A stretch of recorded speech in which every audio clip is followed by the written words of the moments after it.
จุโตเป็นบ้าไปฝากลูกฝากแม่เขาโอ้เห็นแต่จุโตแล้วเนาะสายบุญเพิ่นว่าตั้งว่าสายบุญแต่ว่าเห็นใกล้แม่พักไปเอาเฉยโอ้ยเนาะมันอึดฉบ่แนวกินนะอึดฉบ่แนวกินนั่นแถวบ้านดงนี่ก็บ่บ่อยากไปเอาผู้ไปหาไก่ไม่ไก่ไม่ฟักมันฟักอยู่ให้ก็เอาเนี่ยมันอย่างนะเนี่ยมันอยากเนี่ยมันอยากกินไก่ป่าอากูโอแม่นแหละโอแม่นแหละชิโตล่ะตั้งจากภาคลูกภาคแม่เขาชื่อดอกเอาลูกเอานั่นเอาไข่โอ้นี่ได้สะเอาขนาดได้ไก่เมื่อวานนี่คือลูกไม่อยากกินน้ำเขาบอกกินเขาบอกกินแท้บ่แท้เอ้าเบาแท้หยอกเชื่อจะเครียดกันเด้อเนาะเครียดอันนี้ว่ากันยอกกันเครียดไปกันจะคนเมื่อคืนเนี่ยแม่ละกาเจ้าโดยละกาแตงจิ้งดาวบอนบ่อตูนลุงนวลบูไปเอาใกล้แม่เดียวได้ขนาดไปวัดเฮือนได้แต่ไข่โดยแต่เวลามาไข่ปะหันได้ป้าไว้หันมึงเก่าไข่อยู่จะเอาไผ่ให้ได้ก็นึกว่ามาต้มลงท้องเลยนะป๊อ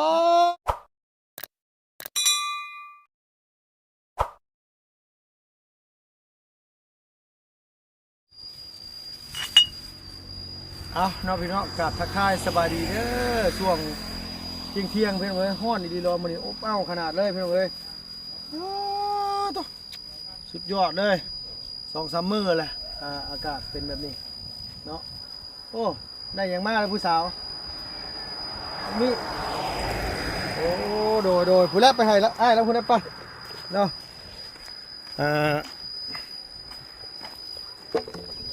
หมักมี่พี่น้องเลยพ่อใหญ่แหล่บ่มักหมักมี่โดยเอาสบายดีเด้อสบายดีเอาไอ้เอ็มร้อยโดย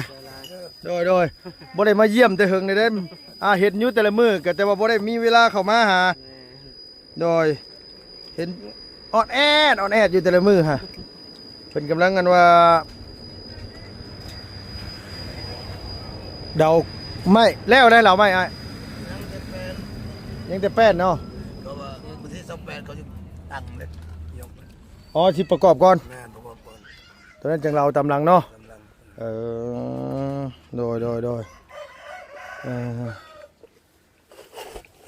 คาดว่าตั้งเป็นอันดังขึ้นแล้วนี่คิดว่าจักมื้อไอ้แหละคิดทีแล้วจะว่าฮอดบ่2 อาทิตย์มุกนั้นแหละทันอยู่เข้าพรรษาเนาะทันเนาะเดือน8ยังอีกประมาณ40 มื้อทันโอ้ยจริงๆมาขึ้นเรือนก่อนแล้วแม่หนูว่าเดี๋ยวเขาไล่ผิดว่ามื้อนี้วันที่28มันออกมา12 ค่ำเนาะดับได้กับเพลงเดือนน่ะประมาณ10 ปลายมื้อ30 ปลายมื้อทันเนาะโดยเข้าพรรษาแล้วมันขึ้นเฮือนบ่ได้คันว่านั่นขึ้นก่อนเข้าพรรษาได้คันสิม่วนก็ม่วนฮะปีหน้าบ่ได้บัดโดยเพิ่นเดือน12บ่ได้คันว่าซั่นก็ได้กงมีสิเข้าพรรษาเลยมื้อไหนนางสิเอาผัวน่ะเข้าพรรษาแล้วเอาผัวบ่ได้หน่อยเอ้ย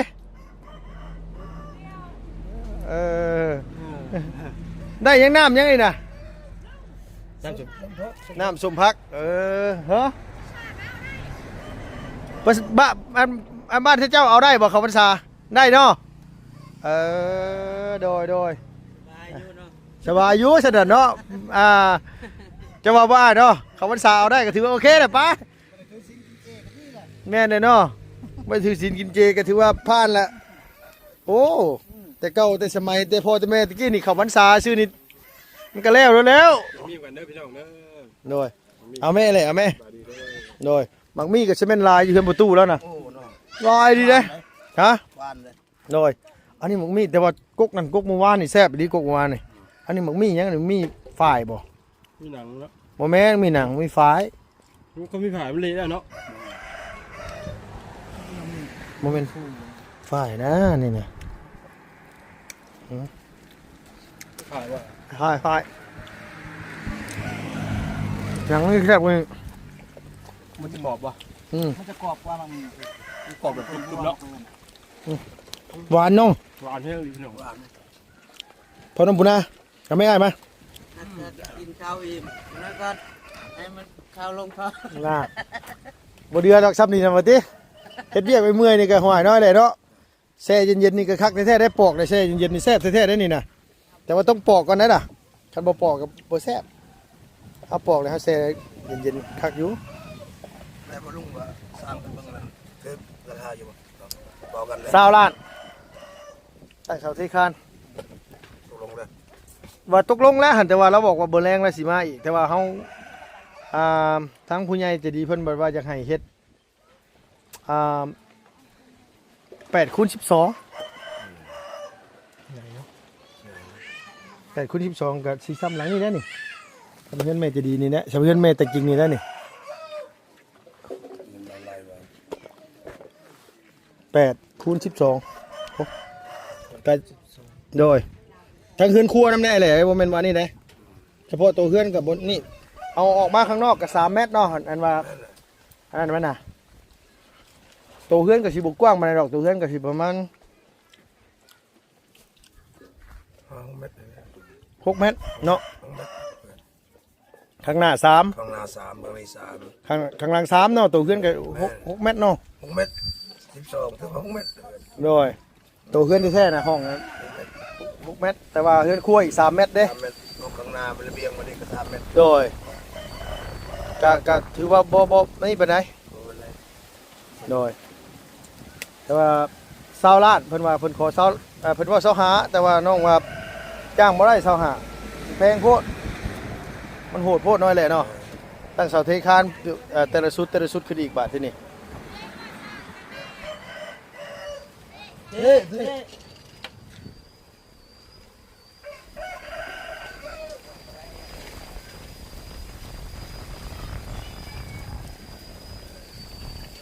เสาแบบนี้เห็นว่าอันตีนเสาแบบนี้มันสิตั้งง่ายกว่าแบบธรรมดาบ่หรือว่าสิยากนะว่าแบบนี้เนาะเพิ่นคือสั่งแบบนี้มาเนาะ เขาจะได้แบบนี้ ฮะ นี่แหละคือเฮือนประตูนี่7 ปีนี่ก็แบบนี้ อ๋อ มากวันเวลาเฮาบักนี่บักนั้นแหละ โดย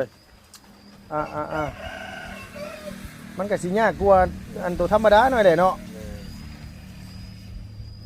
เวลาเฮาใส่รถเช่ามันบ่ซื้อก็บ่แห้ง ฮะ งัดไปงัดมาใส่รถนี่ ไอความสูงจากพื้นดินขึ้นไปนี่จัก เม็ดเก่า เมตร90 เม็ด90 ทั้งตีนเสาหน่อยเนาะ เช่า พอดีแล้วพอดีเทพื้นแต่กับพอได้นั่งเล่นพอดีคักแล้วสำเพื่อนน้องสำเพื่อนอ้ายบ่เพื่อนอ้ายสูงเท่าไหร่ บ่ได้ต่ำเลย ตามนั้น เพื่อนจะต่ำหน่อยหนึงบ่ เม็ด7 เพื่อนอ้ายได้ปูพื้นบ่ บ่ บ่ได้ปูบ่ แม่ ประตูและปู เพื่อนประตูน่ะปูเนาะประตูเนาะคันปูพื้นแล้วหามาหินอ่อนมานั่งเนาะไอ้เนาะ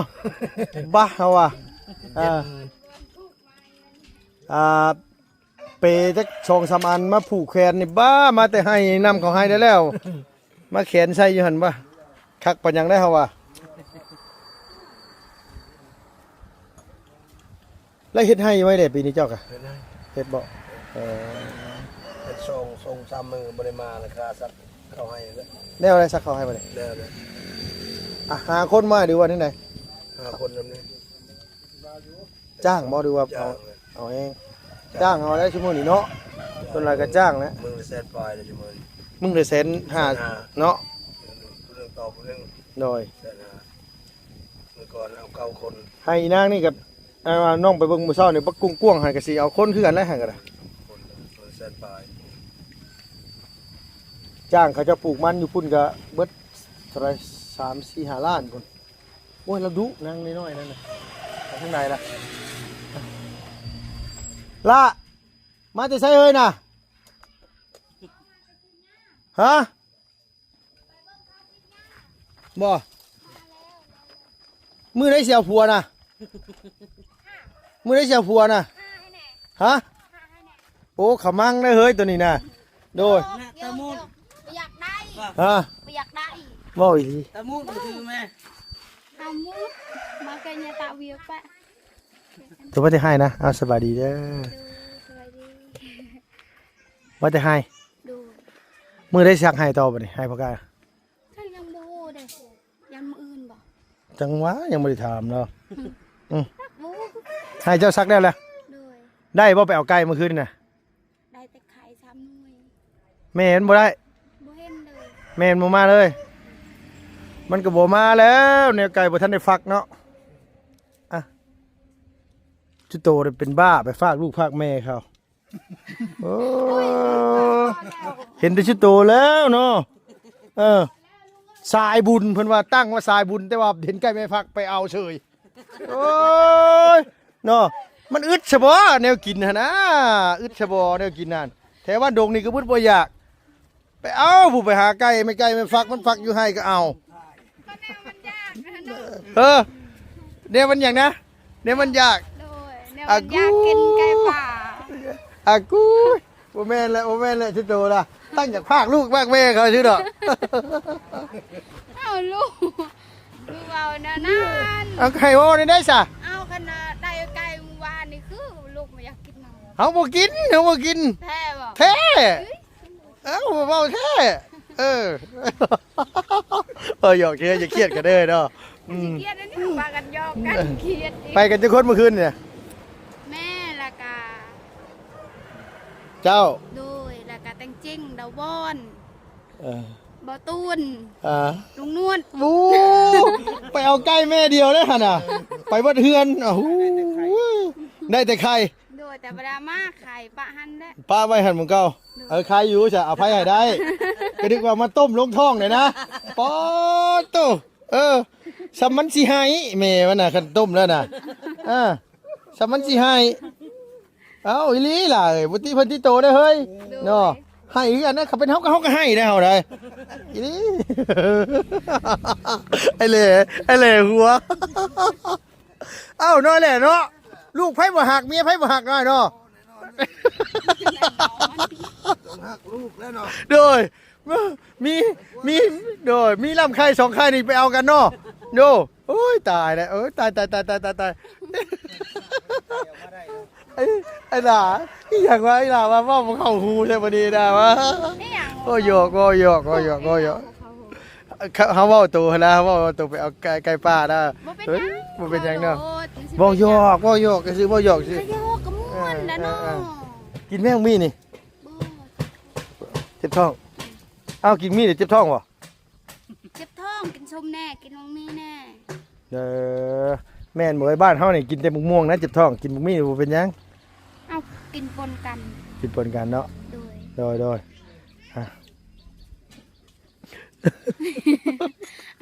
สักแล้วเลยเนาะให้เนาะ โดย สักแล้วไปเอาแห้งบ่มื้อนั้นน่ะ โดย เดี๋ยวมาสักให้พ่อไก่นี่มานี่นะ โดย ให้พ่อไก่มันสิขึ้นยังบ่เคยตัวว่าบ่มันขึ้นนี่แท้ ขืน เข้าให้ดิมันต้องเสียหญ้าให้ได้เนาะปลูกกล้วยแน่ปลูกข้าวแน่ให้เจ้าปลูกกล้วยบ่ล่ะ ปลูก กล้วยก็ปลูกกันบ่ แม่ปลูกว่าอย่าปลูกดินเขาแม่ว่าย่าปลูกขึ้นมา ดิน เป็นก็ได้กิน อ่า ขึ้นมามันบ่เป็นก็ปะให้เข้าแม่เว้า ดินไผก็ปลูกก็นะดินไผก็เฮาปลูกจะได้เฮาก็ได้กินคือเก่าหั่นแหละว่าสิแลต้องไปซื้อหมูมาให้ทั้งนั้นเขาเจ้าเลี้ยงกันไปบ่ทันละมื้อนี้นะมากล้วยสุกเต็มหมูพ่อไก่ประมาณ5บ่แม่นประมาณ3หมูก็มีจะบ่รู้ว่าสิได้จักโตบ่นั่นน่ะ แก้ได้บ่ ฮะ บ่ว่าสิออกอยู่หลัง เอาออกเอาเลยเฮ้ยขี่ซ้ายมาแล้วแหละ โมสิไปโตเนาะโมสิไปโตแก้บัดเดียว เด้อยังบ่ทันเฮ็ดอันนั้นเข้ากันแล้วอยู่หั่น ยังเดือดหลังคามัน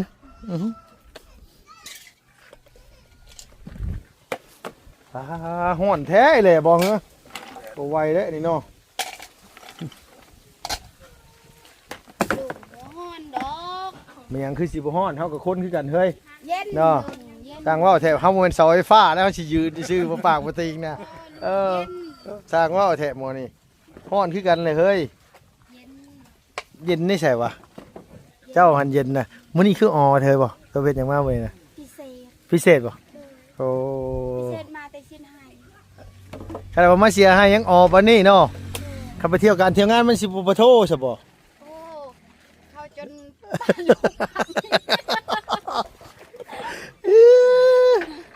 ขบักนะ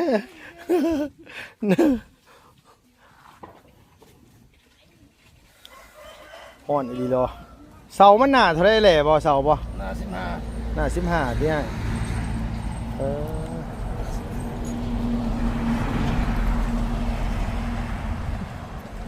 ไม่ชุดนี้งามอยู่น้อยแหละเนาะไม่เนาะไม่งามอีหลีสุดนี่พี่น้องเอ้ยไม่คักกะลีไม่สุดนี่นะไม่คักกะลียอมรับอีหลีไม่โดยไม่น่ารุ่น15เนี่ยงามอีหลีอ้าตัวให้มันหบบ่ได้อ้ายให้แต่เป็นค่อยๆก็จะเฮ็ดได้นี่น่ะบ่ไหวได้แบบนี้ฮ้อน ท่านนั่นแหละมันเบิดมะเร็งมัน เออ เป็นยอดีกว่ามัน โดย ท่านเลยเอาเลย เด็ดก็เอาเลยเนาะ เอาเลย โดย ท่านเรียก อ่าแต่ว่าใครในเสามันเบาอยู่มันบ่ได้หนักปานใดเนาะ เบาสิ โดยไม่ยังไงเลยเจ้าว่าบ่ ว่าเขาก็บ่ฮู้ได้ไหมแบบนี้เลย เนาะ ส่วนหลาย แต่ว่ามันแปลกได้ไหมพวกนี้มอดบ่กินเฮาแปลกอยู่มอดบ่กิน มันแตกสินะมันยาก แต่ส่วนหลายมันอยากแตกเนาะ แตกไปทำมันแหง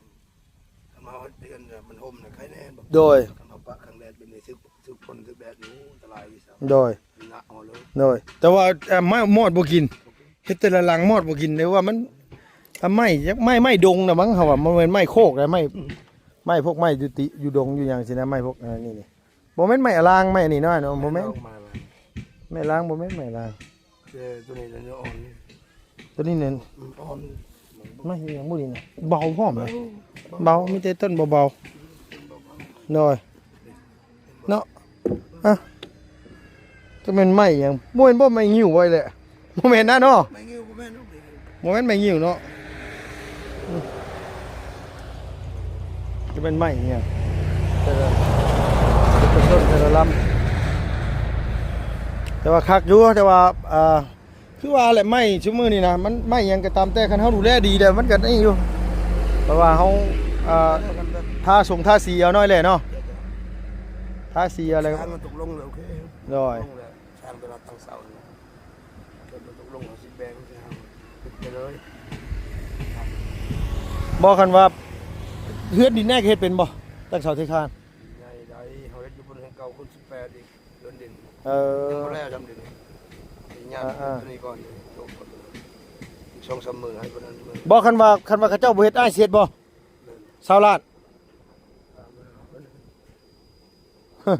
บอกคันบ่เฮ็ดน่ะคันเขาเจ้าบ่เฮ็ดน่ะเฮาบ่นั่นน่ะเฮาก็บ่มักปานใดเพิ่นสายแบบ เห็นส่งมาน่ะเพิ่นก็เฮ็ดแต่ว่า โดย ยามเป็นยามหมู่นั่นนะ บ่แม่นญาติดอกว่าง่ายว่าเพิ่นแบบสายเจ้าเข้าใจว่าเนี่ยสายจวดนะไม่ว่าสายจวดน่ะเขาเจ้าอยากสอเรื่องเงินเลื่อยนะแบบว่าแบบสายตึงว่าง่ายซะ แม่น โดยแต่ว่าอันนี้น่ะคันว่านั่นน่ะเขาบอกเพิ่นอยู่ว่าคันว่านั่นน่ะคือให้เบิกก็เบิกไปเป็นก้อนไปโลดนะเฮาบ่เอาแบบว่าเบิกมื้อละ200,000 300,000เฮาบ่มัก แม่น แบบสมมุติว่าเบิก500,000เนี่ยจบงานเนี่ยเจ้าจังเอาหั่นน่ะแบบนั้นไปเลยมาเบิก5ล้านเนี่ยจบงานเนี่ยจัง เอา เอาที่เหลือหั่นน่ะแบบว่านั่นเนาะแต่5ล้านก็เอาเบิกไปก่อนโลดอยู่ใน5ล้านเจ้าสิกินหยังก็เรื่องของเจ้าอะนะแต่ว่าถ้ามาเบิกเฮาเทื่อละเล็กเทื่อน้อยเฮามันเฮาขี้ข้านจำบ่แม่นหยังดอก นั่นแหละ บ่ง่ายก็บ่แม่นว่าบ่อยากให้เบิกหรอกคะแนนว่าเบิกไปหัวเป็นก้อนไปโลดน่ะเบิกได้อยู่แต่ว่าจะเบิกเทื่อละเล็กน้อยเทื่อละ200,000 300,000น่ะแบบนั้นน่ะโอ้ยขมังนำกับเจ้าเฮา นั่นแหละ แต่ว่าอ้ายคนที่ว่าเรามาคุยใหม่มื้อนั้นน่ะก็คือสิใครกลัวคนที่เฮ็ดคอกหมูให้น้องอยู่บ่จักแหละเพราะว่าคนเฮ็ดคอกหมูหั่นเราจวดโพด เราจวดจนจะระวังยากนั่นน่ะกับอีกอย่างเขาก็บ่ค่อยอันนี้ปานใดล่ะมันเฮ็ดเวียกกับคนเว้าไงว่าเพิ่นมันก็ไวอยู่น่ะเฮ็ดเวียกน่ะแต่ว่ามันหั่นเฮ็ดอะไรมันบ่เข้าท่าปานใดมันอยากเว้ายากหน่อยนึงหั่นน่ะแต่ว่าเพิ่นก็อันนี้เพิ่นก็สิว่าเป็นลูกมือซื่อละมั้งอันสร้างใหญ่แล้วอันนี้ว่าแล้วว่าค่ำๆแล้วสิเข้ามาคุยกันใหม่อีกเทื่อนึงคันว่าเพิ่นเฮ็ดก็เฮ็ดเพิ่นบ่เฮ็ดก็สิอ้ายเฮ็ดแล้วเฮาสิอันนี้นี่แต่ว่าพอดีแหละทั้งหมู่ทั้งพวกก็ยังบ่ทันได้สั่งแห่สั่งทรายมาอยู่แห่ทรายก็บ่ทันได้สั่งมาอยู่โอ้เจ้าว่ามันสูงพุ่นบ่อยแหละเดินเจ้าว่าเดินนี่ สูงบ่ สูงนะให้เลยสูง มันบ่ มันมีความปลอดภัยแน่อยู่สูง แต่ว่ามันคือว่าก็เออ ต่ำลุ่มเลยต เวลารถเจือกรถหยังน้อยเนาะ นี่ใครแน่มันสูง โดย เดินสูงกว่าเรือทางเลย ดูว่ามันถ้ามันต่ำในรถมันไปฮอดเฮือนเนาะคือแบบนี้เนาะ เออ สามารถ เจ ไป อ ฮอด มาจะมันก็รถแล้วแหละ เนาะ นั่นไว้มันต่ำนั่นก็มันงอ อ่า นั่นว่าก็ดีแบบนั้น โดยคันชูเนาะเชียนห้านค้าขายเฮาจังขุดลงอีกเนาะ คุณโอ้ย ตัวเฮือนพุ่นก็จังว่าอีกเนาะ แม่น จ้างเขาเจ้าปรั๊บมันก็เบิดเท่าไรล้านเลยฮะก็จะว่าสิแปลงกันข้างหน้าทางนี่แหนะ สร้างบ้านได้ยังไง บ้านกระลับนี่นะบ้านกระลับนี่แต่ว่าเฮาก็บ่ฮู้ว่าเราเคยเฮ็ดปานใดดอกเฮาก็บ่ฮู้แต่ว่าเพิ่นมาสร้างบ่เคยร่วมงานอีกเทื่อดอกตอนแรกเขาอยากเอาเขาไอ้นี่แหละเขาสร้างอยู่บ้านดงนี่แหละแต่ว่าเพิ่นบ่ว่างไปเว้านำเพิ่นแต่เพิ่นบ่ว่างก็ได้แบบว่า